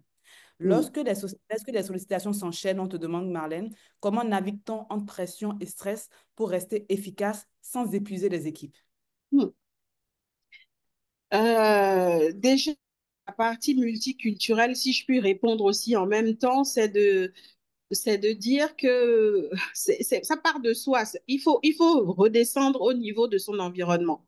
C'est-à-dire, on ne peut pas venir avec donc son idée, on peut la garder de côté, mais on doit comprendre un peu les réalités et les différences entre les cultures. Et j'ai découvert ça pas à mes dépens en arrivant en Afrique, que dans certains pays, par exemple, on va vous dire, moi je suis Yoruba, je ne travaille pas avec un Haoussa, par exemple. Bon, moi, évidemment, je viens du Bénin, je connaissais pas cette différence-là, mais ça se trouve des fois en entreprise où quelqu'un en Éthiopie, j'ai eu le cas, on ne peut pas recruter ces personnes parce qu'ils n'arrivent pas à travailler ensemble. C'est pour une personne qui arrive, la première chose à faire, c'est de comprendre un peu quelle est la peur d'un côté comme de l'autre. Quand on est en Europe ou en Occident, on critique les racistes. Les racistes, c'est parce qu'ils sont ignorants des autres. Donc, on doit aussi utiliser cette casquette de dire comment fonctionne un Yoruba, comment fonctionne un Hausa, qu'est-ce que ça veut dire et essayer de créer des liens. Ne pas oublier qu'on est dans un business, hein. On doit délivrer des résultats. Donc, à comprendre les peurs de chacun et remettre chacun sur la trajectoire de la vision finale de créer de la valeur, de leur donner plus de bonus, de l'argent parce qu'ils travaillent ensemble et en se respectant, ça fonctionne bien. Et maintenant, pour la partie pression au niveau opération, ça part Oui. aussi de priorités. C'est savoir faire des priorités de pourquoi on travaille ensemble, quel objectif nous voulons atteindre. Et en fonction de ça, on organise les réunions hebdomadaires, les stand-up, les mensuels. en fonction des priorités. Ne pas faire 150 projets en même temps. J'ai trouvé ça au Nigeria, on avait près de 100 projets qui étaient lancés et on était débordés. En fait, réduire et trouver réelle priorité au lieu d'aller faire un lancement de produits d'1 milliard de dollars à l'époque, ben, on n'avait pas de camion, donc il a fallu revoir ses priorités et se dire peut-être la priorité, c'est d'aller acheter des camions. Donc, gérer le stress d'une opération, c'est prioriser correctement. D'abord, le temps de recruter les bonnes personnes qui savent faire certaines choses et celles qui ne savent pas faire, leur donner des aides et ensuite, faire les priorités du business avec des KPIs très courts. Ça peut être 3 à 5, mais pas sans projet, Mm. quoi. Voilà, Ouais. c'est ce que je peux donner comme conseil. Oui. Voilà. Et tu vois, pour creuser encore, pour aller un peu plus loin sur une thématique que tu as abordée vers la fin de ta keynote, c'est par rapport au côté se servir de l'AI, se servir de la data pour accélérer, pour digitaliser les processus, mais pas à tout va. Donc, tu as une question Mm, sur ça, où on te demande digitalisation, pardon, versus pragmatisme opérationnel. Faut-il nécessairement mm, digitaliser l'ensemble des processus pour optimiser la gestion opérationnelle au sein des organisations? Et à petite échelle, quelles alternatives efficaces peut-on envisager selon vous? Je pense que tu peux prendre des cas concrets. Je pense que tout à l'heure, tu as parlé de l'exemple des camions avec l'exemple de Lafarge. À quel moment on se dit pause sur la digitalisation à tout va et plutôt adapter les processus opérationnels avec juste WhatsApp, comme tu disais, au lieu de juste s'entêter à vouloir prendre des outils à tout va, quoi. mm. Alors, oui, ben, je vais simplifier. En fait, on a une réalité sur le continent. On doit réinventer la gouvernance. C'est-à-dire que les multinationales sont arrivées avec des gouvernances globales. C'est qu'il faut qu'on soit un peu plus simple. Sur le continent, on n'a pas les mêmes réalités et cette gouvernance pénalise. Donc, digitaliser à tout va, ça peut être une décision qui est prise au groupe de dire, voilà, il faut que tout le monde soit sur le même ERP, ce que je comprends parce qu'il faut réussir à standardiser, à avoir les data. Mm. Mais est-ce que nous sommes prêts dans l'opération lambda à joindre d'abord cette digitalisation ou est-ce qu'on peut acheter en mettant des datas propres par WhatsApp, par Google, voilà, des solutions locales très light qui peuvent être connectées à l'ERP en attendant, tester d'abord et en deuxième phase faire un vrai déploiement. Ça, c'est ce que je dis. Digitaliser intelligemment, c'est de se dire, c'est pas parce qu'il y a une décision globale de mettre tout le monde dans le même système qu'il faut absolument pousser la digitalisation à un niveau incroyable.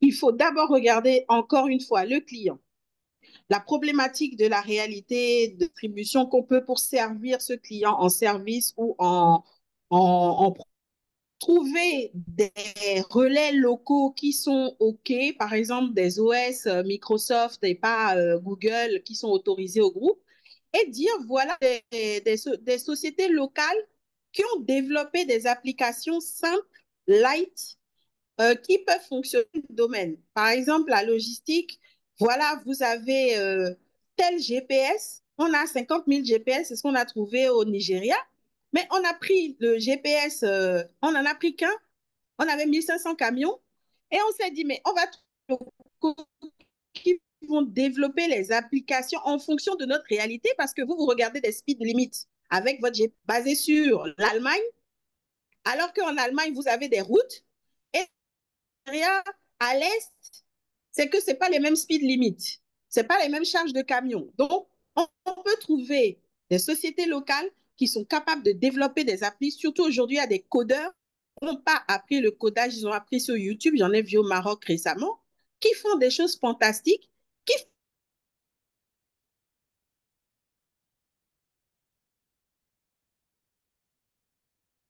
à force, ayez le courage d'aller vendre ça à vos groupes au lieu de vous taire et de subir. Voilà ce que moi j'ai trouvé. Nous sommes tous des DG qui n'avons pas de pouvoir. Nous faisons ce qu'on nous dit pour juste être DG. Mais est-ce qu'on est DG pour nous ou est-ce qu'on est DG pour les gens? À un moment, il va falloir changer. Voilà. Ayons le courage aussi de trouver des bypass locaux, les faire en test et les présenter au groupe, au board. Qu'ils disent non, c'est pas grave, mais au moins, on aura présenté. Pour montrer que quand ça ne marche pas, je vous avais dit que fallait choisir ce vendeur local, le mettre aux achats et tester. C'est comme ça que je répondrai à la question. Tout à fait. Et j'avais une autre question avant de prendre celle-là, mais d'abord, je vais enchaîner avec celle-là qui est un peu plus technique. Là, c'est vraiment lié à ton Mhm, expérience de Tower, je crois. On te pose une question mhm, sur la transition digitale responsable. Comment les mhm. entreprises africaines peuvent-elles limiter les impacts de la pollution numérique durant leur phase de transition digitale? Moi, j'aimerais même la creuser avec ton expérience vraiment dans l'infra. Dans l'infra, là, on est en train de construire Mhm. des data centers à tout va, et beaucoup en Afrique, du coup. L'idée voilà, de la pollution numérique, comment tu fais pour être aligné, toi, toi, Marlène, tes valeurs, ton continent, et également ben, la volonté d'expansion de l'entreprise que tu représentes? Est-ce que tu viens avec des bonnes pratiques en leur disant, voilà, on a quand même un continent où il y a encore beaucoup de choses à faire, beaucoup d'avenir, mais voilà, comment est-ce que comment est-ce que tu t'alignes toi-même dans tout ça, oui? Alors, j'aimerais répondre peut-être en deux temps. Positivement, quand même, en disant que ma dernière expérience de data center, j'ai beaucoup aimé l'approche de cette entreprise parce qu'ils ont quand même regardé les réalités desquelles ils voulaient aller avant d'installer leur data center. Ils ont dimensionné les data centers en fonction de ce que je vous ai raconté. Donc ça, c'est la partie positive. La partie Tower Co que j'ai trouvée, je trouve que c'est le passé. Pour moi, c'est pas ce que j'ai trouvé chez les Tower Co, c'est vraiment eu des trucs fantastiques. Mais les exemples de data, c'était pas ça. Ça veut dire que, par exemple, la photo de ma présentation, c'est parce qu'on n'avait pas de système que le bailleur n'a pas été payé à temps. Si on avait inventé un système local intéressant, peut-être qu'on aurait réussi à payer ce monsieur. Il n'aurait pas été obligé de mettre entreprise pour nous unir, comme on dit. Donc, Oui, garbage in, garbage out, ce que j'ai trouvé, que quand les datas sont pas propres, même si vous digitalisez, vous allez vous retrouver avec des dashboards qui ne fonctionnent pas. J'ai beaucoup aimé Power BI. L'exemple du Nigeria, c'est qu'un de mes collègues de la logistique a trouvé un jeune étudiant qui était très bon codeur et qui l'a emmené. Et ce garçon est devenu un gars exceptionnel. Il a monté le Power BI comme cas de son. Donc, il était je crois, en master de data science au Nigeria. Et il a pris notre cas et nous a monté Power BI en fonction de nos réalités. Et la data qui sortait qui entrait était de la bonne data et la data qui sortait était de. tout à Donc, fait. ce que j'ai trouvé par contre chez les Tower Pro, c'était de la data, bon voilà quoi, c'était pas propre. Du coup, ben, les indicateurs de performance qui sortaient, c'était pas ça. Donc, il a fallu travailler dur pour essayer de mettre Power BI totalement, mais on a mis une partie et c'est ça qui nous a permis maintenant d'éviter les statisticiens parce qu'on était devenus des statisticiens, on avait des tableaux Excel croisés dynamiques, enfin des choses Oui, qui noyaient les équipes. Garbage in, garbage out. Donc, il faut faire attention à ce qui rentre en étant simple. WhatsApp, ça marche bien, mais ça a des limites. Commencez par WhatsApp, c'est bien. Utilisez Google Sheet pour faire des questionnaires pour savoir ce que les employés veulent, ça marche aussi. Power BI, c'est la troisième chose qui marche aussi bien. Mais aujourd'hui, avec AI, il y a encore des meilleurs outils simples et light qu'on peut utiliser dans les opérations. Et ça tout peut à donner fait. du boulot, justement. Je parle aux jeunes Ouais. là de réfléchir, aller voir les entreprises, regarder leurs problèmes et proposer leur des solutions AI light et vous créez votre entreprise. Et là, vous avez un client. Voilà. Et tu vois, Au lieu d'être c'est pas une consultant question. en slide, vous avez un vrai produit. Et je rebondis sur ça, c'est pas une question, on a fini avec les questions qu'on a recueillies, mais je rebondis avec ta dernière interlocution là sur le fait d'aller voir les entreprises, de comprendre leurs besoins pour apporter des solutions. On en revient encore au modèle du pool. Est-ce que tu peux un petit peu élaborer avec l'exemple de ce que tu as fait avec Renault en Côte d'Ivoire et ensuite au Bénin? Mhm. Oui, alors Renault, c'était vraiment une gestion d'opération, mais la mission était de rentrer dans un marché d'une façon différente. Et au Bénin, vous avez aujourd'hui des taxis. Donc, j'ai monté un appel Bénin Taxi. À l'époque, on a travaillé chez Renault et l'idée, c'était de livrer des taxis avec des prix pas trop chers. Donc, on avait les Renault Duster et d'essayer de trouver, de créer. Donc, d'abord, c'était la Côte d'Ivoire qui a eu des taxis Logan à un prix qui correspond au marché. Donc, on ne pouvait pas aller plus loin que les Logan. Et à l'époque, le président Ouattara a fait l'ouverture de sa campagne en livrant, on a livré 20 Logan pour créer de l'emploi à des jeunes donc, ils conduisent le taxi pendant 5 ans, ils font le taxi et à la fin, au bout de 5 ans, le revenait. Donc, le taxi leur revenait en fonction du nombre de courses qu'ils ont fait. Ça s'est fait après au Bénin avec le Duster. Donc, quand vous arrivez au Bénin maintenant, vous allez voir les Bénin taxis jaunes qui sont des Renault Duster. Et ben, le pays même a avec Renault, l'entité à la capitale, mais vraiment dans tout le Bénin. Et c'est des schemes comme ça qu'il nous faut sur créer des emplois pour les jeunes. Et il y a beaucoup de sociétés qui sont en train d'arriver dans ce sens. En Côte d'Ivoire, vous avez Yango, qui est très démocratisé, qui a aussi un modèle similaire.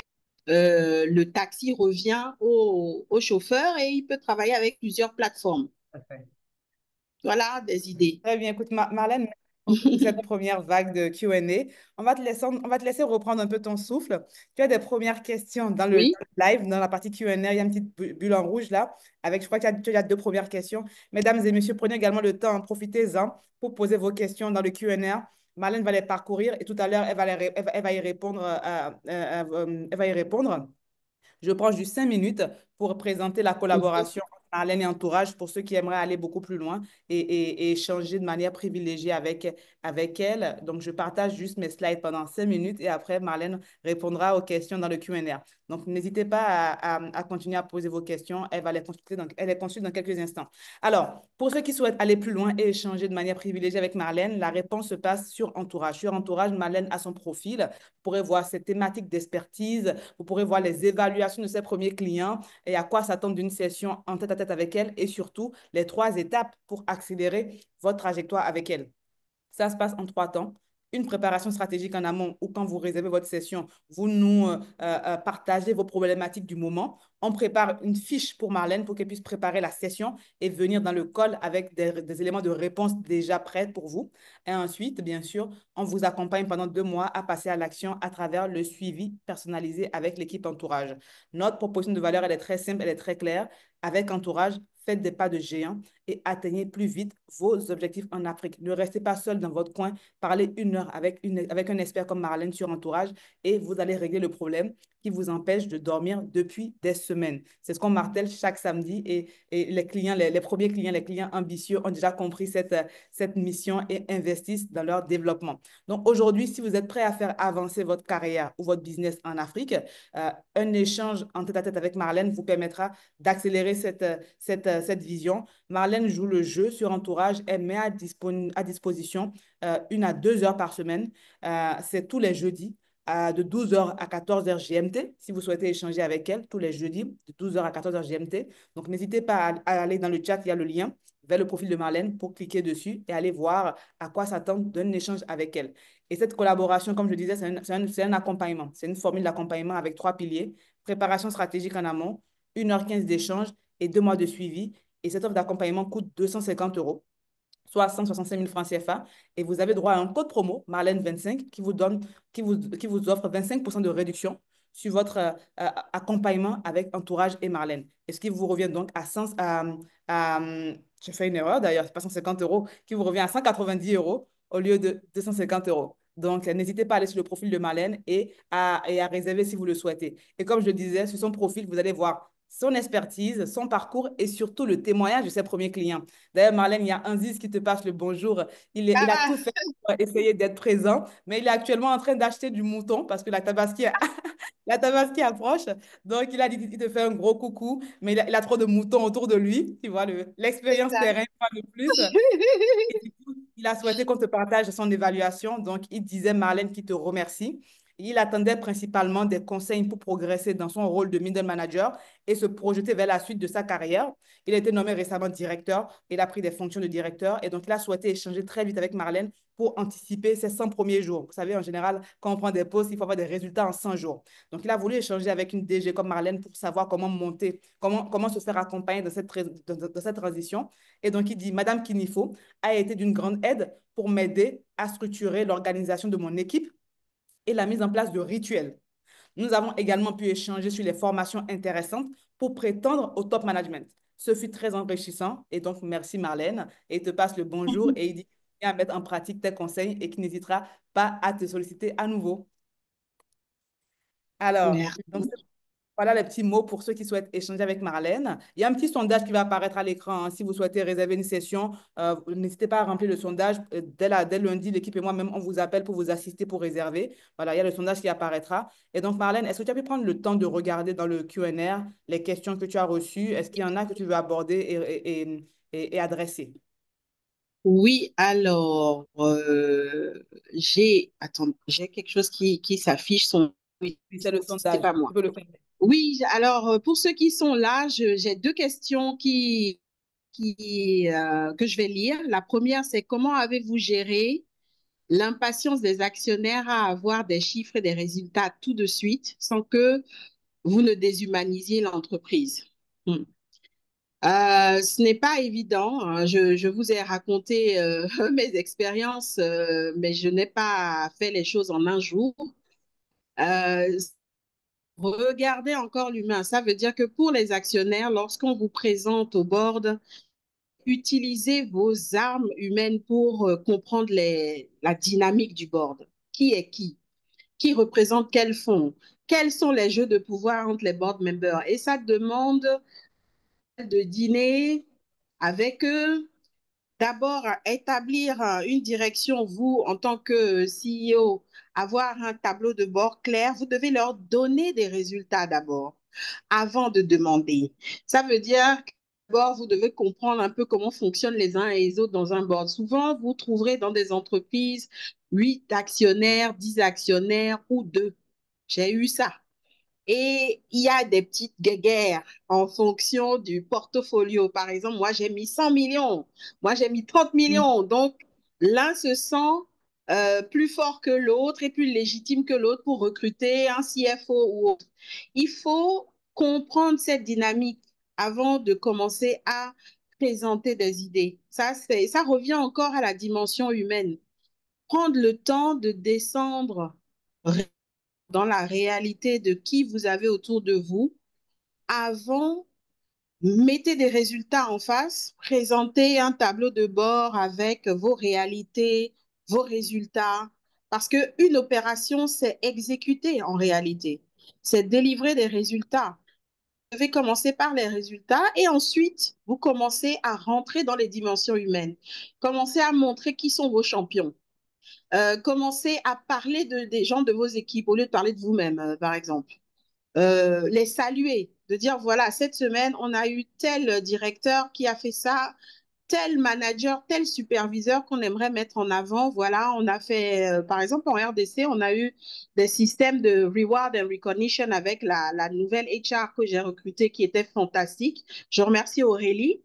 C'est-à-dire, on a créé des prix pour les gens qui n'étaient pas des directeurs ni des managers qui ont fait des choses exceptionnelles. On les a mis en avant et moi, je suis venue présenter ça. C'est-à-dire qu'à la fin de mes résultats chiffrés, je dis voilà, j'ai lancé un challenge sur la partie culture. Voici personnes qui ont réalisé tant pour que les chiffres soient ainsi. On les a salués, on a fait un team building où on les a célébrés dans un événement le vendredi et on leur a remis des cadeaux.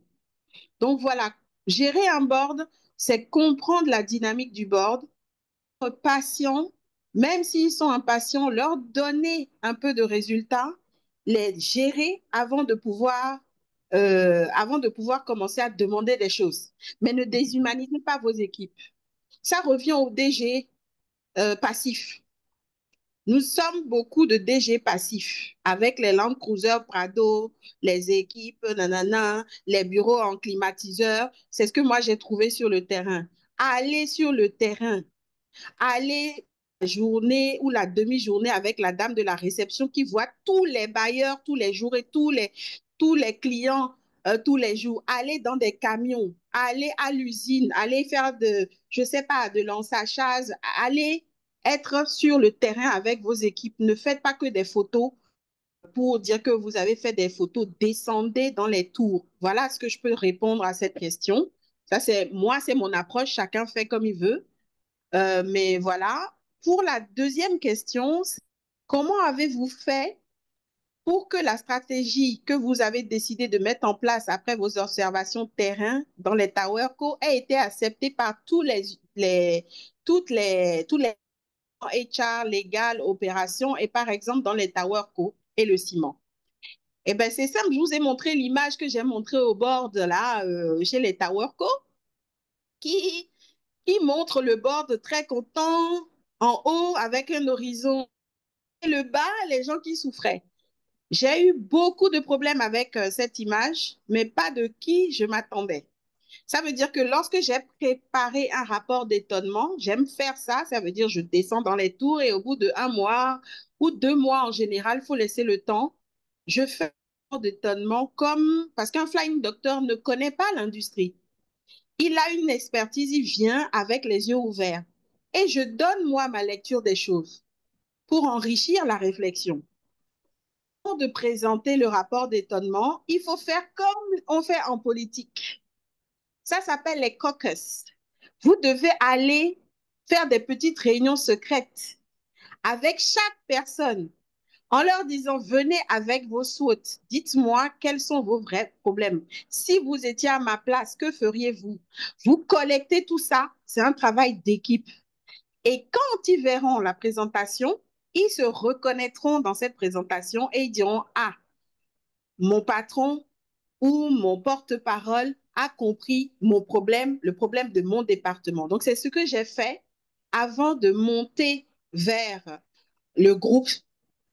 J'ai même fait des calls avec chaque personne du groupe en one, avec ma présentation, leur demander, ah, voici ce que j'ai récolté, est-ce que ça peut aller? J'ai d'abord fait un travail de caucus pour embarquer les gens dans ce que j'ai trouvé. Et j'ai compris que à l'époque, surtout dans les Tower Co, le groupe CEO me remerciait de venir parler et que c'est pas à lui de dire qu'il y avait un problème, alors que c'est lui qui a emmené la solution de pousser une solution à fond pour pouvoir être listé en bourse. Maintenant, il s'est dit, bon, comment je fais pour changer l'opération maintenant que j'ai créé? Maintenant, Marlène va le dire à ma place au board. Donc, je me suis utilisée comme outil enquêtrice pour récolter les besoins des gens et faire un medley avec ce que j'ai comme observation et faire des recommandations. Ça demande il faut avoir envie d'être dans une opération. Il faut écouter le terrain. Le terrain, ce n'est pas seulement le client, c'est les gens. Le premier client, ce sont les employés. Ensuite, le client final, c'est le deuxième client. Et le dernier client, c'est les process, les profits, la rentabilité. Il ne faut pas faire l'erreur de croire que je ne suis pas sur la rentabilité. Mais avant d'arriver à la solution, il faut embarquer les gens. Ça demande du temps. Et j'ai eu beaucoup de challenges. Les personnes qui sont venues activer le marché m'ont ostracisé.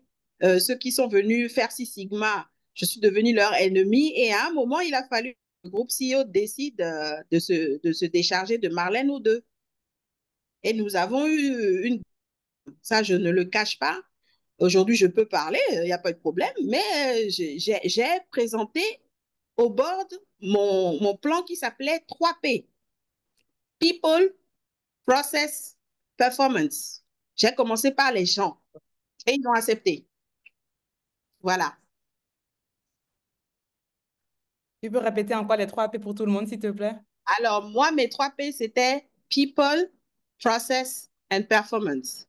Et même les équipes du COMEX ont accepté ces 3 P. Et c'est avec eux qu'on a maintenant mis en place les KPIs par les départements. C'est-à-dire que ce qu'ils m'ont remonté comme problème dans le rapport d'étonnement, on a créé quelque chose qui s'appelle les 3 P, People, Process and Performance. On a présenté ça aux investisseurs. Et c'est comme ça que pouvoir transformer. Voilà. Peut-être juste préciser que dans le premier P, le people, tu mets à la fois les employés et les clients, pas que les clients. Absolument. Absolument. Le premier client opération en business, c'est les employés. Si vous avez des employés embarqués, après, vous pouvez leur expliquer ce que veut le client. C'est ça. Et là, vous Très bien. vendez. Vous avez les résultats. Très bien. Peut-être une dernière question parce qu'on a fini avec les questions du chat. Marlène, aujourd'hui, comment tu peux définir l'expertise que tu veux mettre à disposition de la communauté Entourage? À quoi peuvent-ils s'attendre quand ils viennent échanger avec toi sur Entourage? Comment tu peux les accompagner? Alors, je vous ai décrit beaucoup de cas, donc j'ai pas envie de me répéter parce qu'il faut qu'on rende la plateforme. Je vous remercie déjà d'être venu. C'est à vous de décider ce à quoi je peux vous servir. Franchement, Raouda, j'aimerais plutôt flipper le cas en face de toutes les personnes. Aujourd'hui, j'ai voulu parler à un panel de personnes larges. J'ai mon fils qui est dans le call, ma fille certainement, il y a des étudiants, il y a des start-upers, il y a des PME, il y a des managers, des directeurs, il y a tout type de personnes, il y a même des gouvernements, même en ZIS auquel j'ai parlé, gouvernement avec lequel j'ai parlé.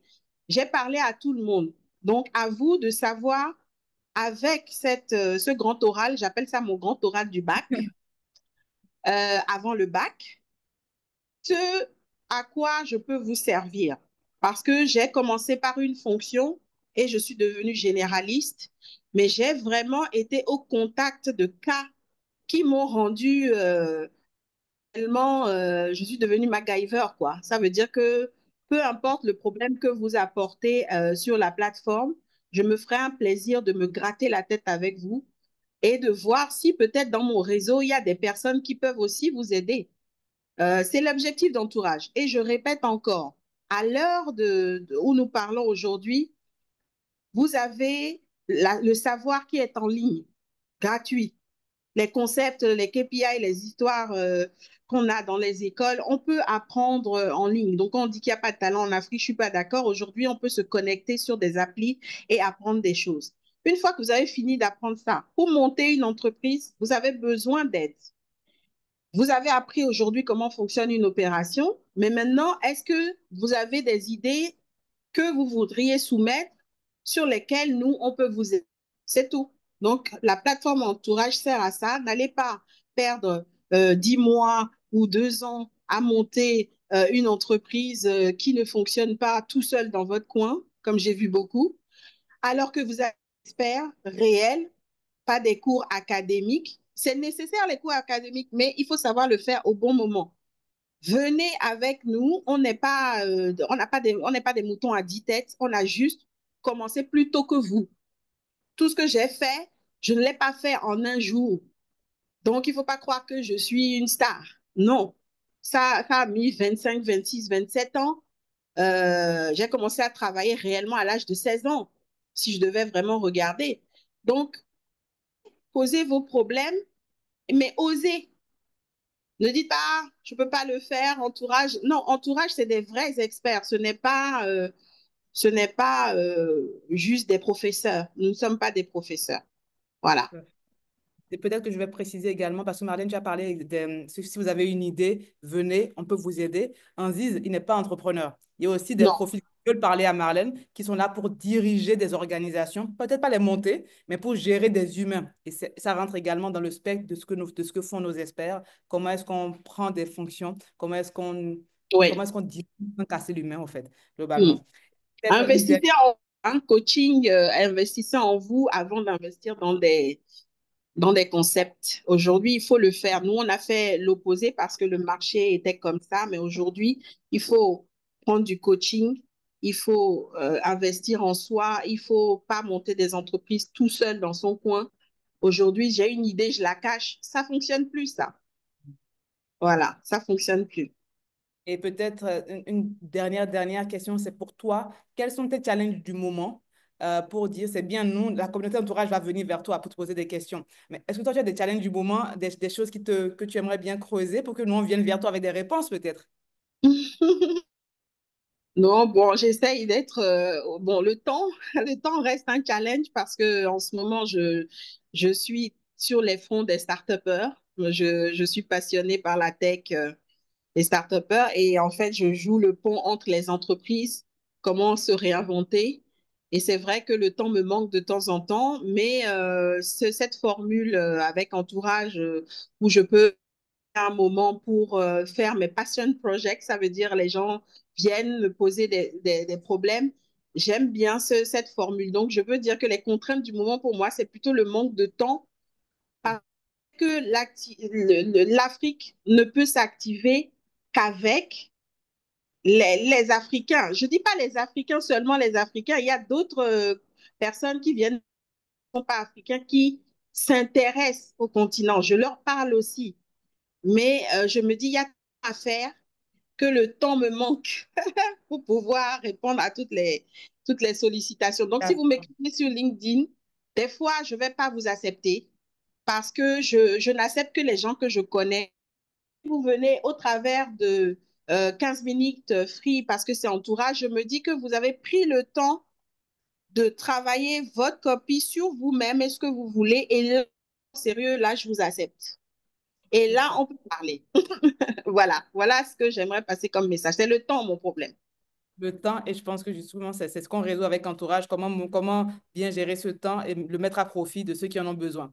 Très Voilà, bien. merci Écoute, beaucoup. merci beaucoup, Marlène. Le mot de la fin va te revenir dans 20 secondes. Le temps juste que je présente la personne qui va prendre ta place samedi prochain, parce que comme je le disais, sur Entourage, tous les samedis, gratuitement, nos experts jouent le jeu et viennent vous former, vous sensibiliser, vous faire monter en compétences gratuitement sur la thématique d'expertise. Samedi prochain, c'est Monsieur Gilles Acogny qui va venir nous sensibiliser sur sa thématique qui est comment est-ce qu'on maîtrise la prise de parole en public au profit du leadership et de la performance commerciale. Ça va être super intéressant que vous soyez CEO, commerciaux, COO, comme je disais, un petit peu comme les opérations, la vente n'est pas un département d'une entreprise. Tout le monde est censé pouvoir vendre pour que l'entreprise performe et ait des résultats. Donc, si vous êtes intéressé par cette masterclass, le lien est dans le chat pour vous inscrire pour samedi prochain. Et sinon, partagez-le autour de vous pour qu'il y ait des personnes qui nous rejoignent et qu'on grossisse cette communauté, qu'on continue de mettre en place ce mouvement qu'on met en place ensemble tous les samedis. Merci à vous. Merci de vous être connectés ce samedi auprès de Marlène et moi pour apprendre et apprendre sur les opérations. Et Marlène, je te remercie encore pour ta confiance, pour ton temps, pour ton accompagnement que tu me fais personnellement sur Entourage. Et j'aimerais demander à la communauté, voilà, ils t'envoient des cœurs déjà, de se joindre Ah, à moi pour merci. te remercier pour ces 1 heure et demie d'apprentissage qu'on a eu ce samedi. Et on te laisse le mot de la fin. Le mot de la fin, c'est juste merci.